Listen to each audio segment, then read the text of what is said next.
Takashi, what do you think of the large language models nowadays? Oh, that's great. I mean, actually, I predicted this will come soon, right? Really? When did you predict that? That was like November and October, right? Really? Yeah, because I was using GPT-3, Yeah. and then I tried to use GPT-3 to talk to GPT-3 itself, right? Right. Oh yeah, you were doing some arts exhibition. That's right. But Yeah. I was performing AI, and Yeah. that was very. I think it was very successful. But Yeah. I found that was a big problem. Yeah. What was that? Because GPT-3, when they're talking to each other, they cannot make any interesting. They couldn't show any interesting creativity. So that I thought, maybe GPT-3 has something missing, right? Yeah. For us, the meaning of why we come to the uni, Yeah. and then why we try to talk to each other, yeah. is because it's worth doing Yeah, it because you can create something interesting. Right. But GPT-3 cannot do it. So their intelligence is so different from our intelligence. Yeah. But all that changed with GPT-4. I mean. Yeah, now. that's my the big expectation, right? So I recently upgraded my GPT-3 to GPT-4. Yeah. And What are your conclusions so far? not yet. I cannot conclude yet. But I tried to write different game of life program. Yeah. And they with showed me- GPT-4. Yes. Yeah. And they showed me two totally different way of writing the program, which I think it was something like a sign of So intelligence. did you use different prompts for that, or was it different responses to the same prompt? Well, I don't remember, but maybe it's almost similar. Oh. Almost the same, meaning that I asked GPT-3. Yeah. Give me a code Yeah. for the game of life and Right. visualize it, and they, successfully visualize it. And also the program is interesting, but the one of the program is the size is doubled. Right. Comparing with the previous one. Yeah. So I'm curious. You're someone who has been studying artificial life for many years now. So how do you evaluate GPT-4 as a kind of a artificial life simulator, or That's the most significant question I've ever heard. Yeah, what do you think? And I've been thinking of it a long time. And because the GPT-3 changes the way that we do computer programming. Yeah. And it's without having any spontaneous neural activity inside, right? Right. But still, their behaviors and their opinions are more like a spontaneous. Right. And it's autonomous. So I was so surprised. And then maybe there is the sense of life is there, right? Life itself needs autonomy, and then it has enough autonomy over there. So in a sense, large language models are artificial life in the language space. Yes. So Yes. how do you feel? I mean, so if you to analyze their trajectory, what kind of approaches would you use to analyze the behavior of large language models? First of all, it's so high dimensional, so you cannot visualize easily. Yeah. If you take like a two-dimensional section, it's not, you don't understand what's going on there. Right. So I think, like a Turing test, what we have to do is communicating with each other. Right. Like And talking we're to doing. Yes. Then try to understand what this guy is. Some people what say this that machine is. large language models have passed the Turing test. Do you agree? I agree. Yeah. So what's then now? I mean, it's a huge thing, isn't it? I mean, Yes. it's big. Yes. It's a big one, yeah, because I think people say it's like a revolution of new technology in the industry, right? And then I completely agree with them. Yes. So what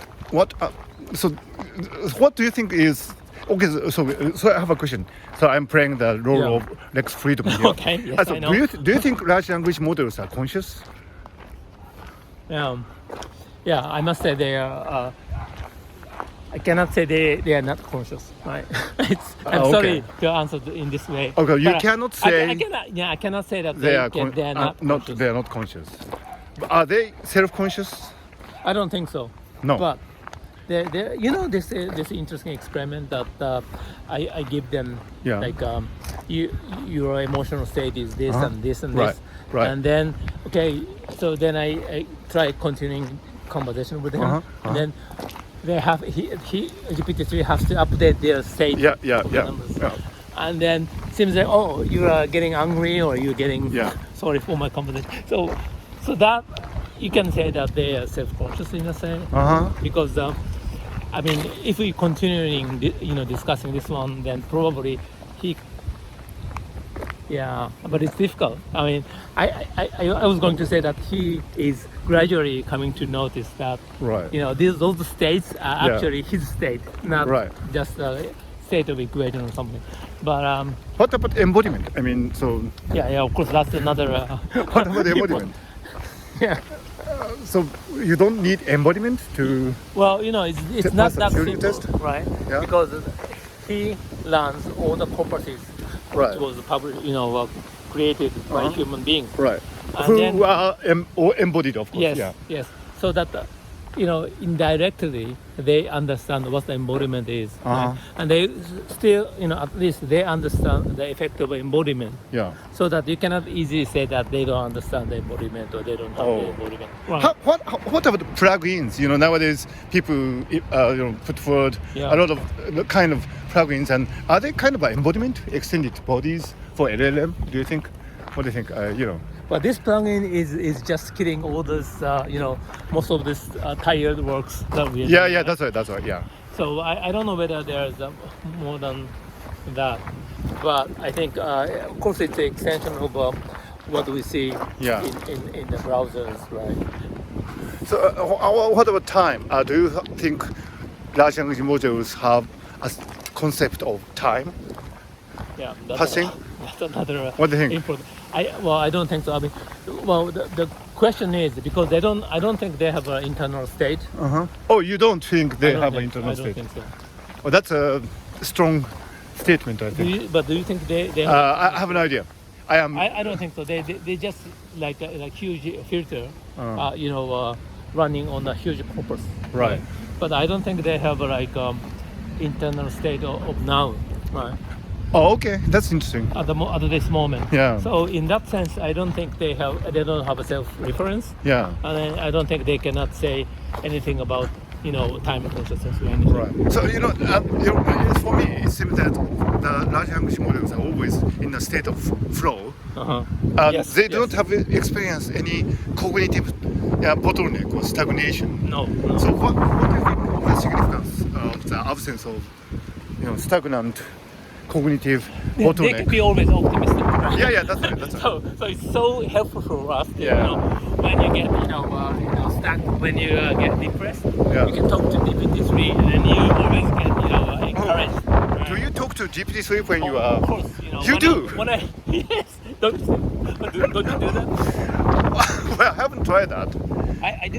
You do? In the middle. Yeah. Of course. What do you talk about? Well, what do like recently I was interviewed by Scientific American, right? And then I inserted the link, and then I asked him, "What do you think of this article and what this article?" Oh, and what did you say? Well, actually, those typically these sort of formal questions to him, and then their answers is so textbook like. I don't like their answers because it's very so Oh yeah, I know formal. that. Yeah, I know and that. Yeah. It's so square. It's not so interesting. Yeah. So, there's this distinction between strong AI and weak AI. Yeah. Do you think large language models are strong AI, or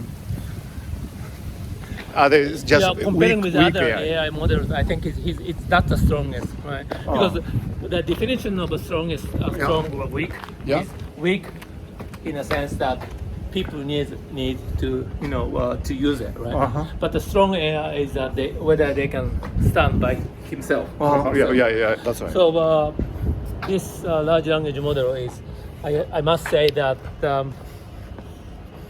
they are in a strong autonomy in a way that we don't have to give them some detailed hints or something to respond. By the way, we are in the University of Tokyo Komaba campus. Yeah. Can you say something about this university? What do you think of the University of Tokyo? Oh, this university is the greatest university. You think so?